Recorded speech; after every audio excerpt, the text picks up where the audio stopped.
Voici une petite interview qui devrait faire plaisir et rappeler des souvenirs à bien des programmeurs en herbe. Fondée en 1999, ClickTeam est une société française spécialisée dans la création d'éditeurs de jeux vidéo, entre autres. La société, qui comprend 3 personnes en France, une en Angleterre et 3 aux États-Unis, est ainsi responsable des logiciels de création Click and Play, The Games Factory et Multimedia Fusion. Mais ses 2 principaux programmeurs ne sont autres que ses fondateurs, Yves Lamoureux et François Lyonnais. C'est ce dernier qui nous a fait le plaisir de passer à nos lives pour nous parler un peu de sa société, mais aussi de lui. Véritable pionnier de l'informatique personnelle, il crée des logiciels depuis 1983 et on lui doit par exemple le fameux STOS de l'Atari ST ainsi que l'Amos de l'Amiga.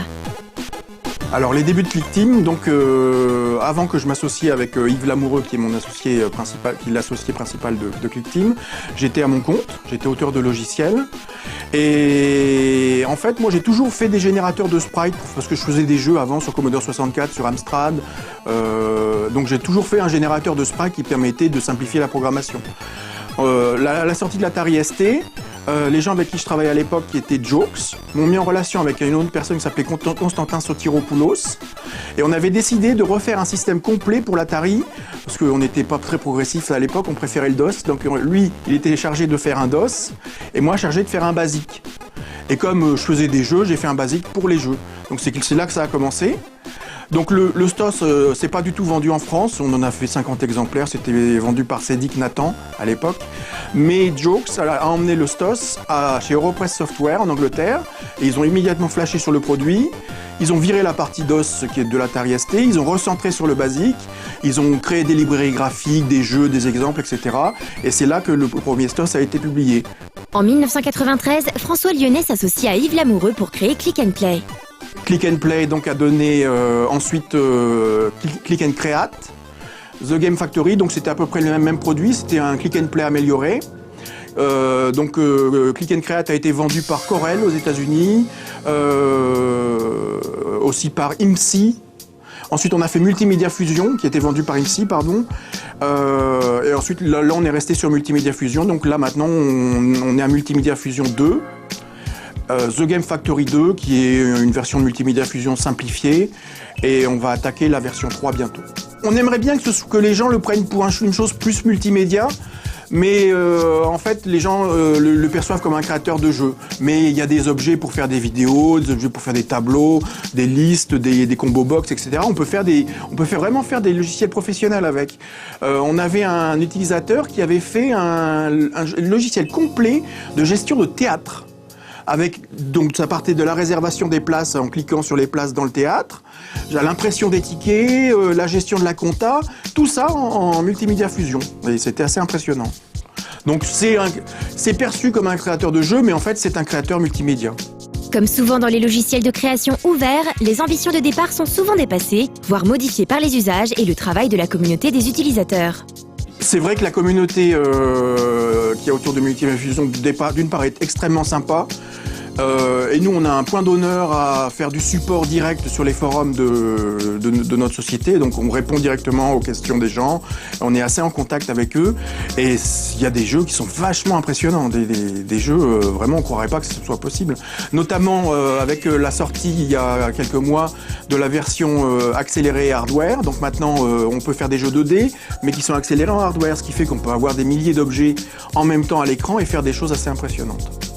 L'Amos et le STOS ont titillé la créativité des joueurs, bien sûr, voire favorisé de nouvelles ambitions de carrière. Mais ces 2 logiciels ont sans doute aussi contribué à l'émergence des éditeurs de niveau, aujourd'hui inclus dans de nombreux titres. Je pense que la chose qui a vraiment fait une étape marquante dans la création de jeux vidéo, c'est pas le STOS ni l'Amos, parce que c'était des basiques en fait. Ils étaient spécialisés dans les jeux, donc il y avait des instructions pour faire des sprites, pour faire des rainbows, des choses comme ça. Mais c'était quand même des basiques, donc très classiques dans leur structure. C'est Click and Play qui vraiment a fait c'était à l'époque l'argument de vente, c'était le créateur de jeux révolutionnaire.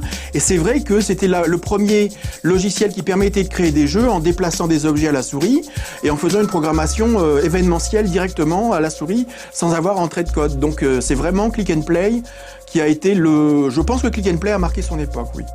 Aujourd'hui, le format Flash est l'un des plus populaires dès que l'on parle de jeux sur Internet. On peut donc se demander quel est le positionnement de Multimédia Fusion par rapport aux jeux Flash et aux nombreux game designers en herbe qui choisissent ce format pour développer des jeux sur le web. Alors Multimédia Fusion par rapport au Flash se positionne comme un outil où il n'y a pas besoin de faire d'action script. Voilà, donc c'est pratiquement le seul outil qui permet de faire des bons jeux, parce qu'il existe, et on avait vu déjà un ou deux créateurs de jeux qui permettaient de faire du Flash sans action script, mais c'était très limité, c'était un genre de click and play. Donc là, on peut faire des jeux de qualité sans action script, donc c'est ouvert à partir de 10 ans, il n'y a pas besoin de programmer, c'est tout à la souris, quoi. Voilà. C'est comme ça qu'on se positionne. On se positionne comme une alternative peu chère, déjà, par rapport à Flash, et sans action script. On conclura maintenant avec les futurs projets de la Click Team, qui pourraient s'orienter vers la création de logiciels destinés à la 3D. On est en train de regarder actuellement pour créer un Multimédia Fusion 3D.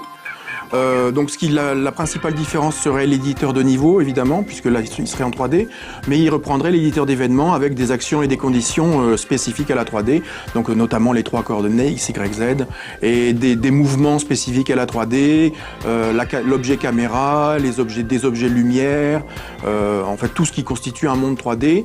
On veut que ce soit très ouvert, que ça permette de faire des des FPS par exemple, mais aussi des genres Zelda vus par ou de la 3D isométrique ou des choses comme ça. Donc on veut vraiment ou de la truc dans l'espace. Je pense que ça sortira. On va s'y mettre normalement, on va s'y mettre en juillet. Ça devrait sortir d'ici 1 an et demi ou 2, quoi.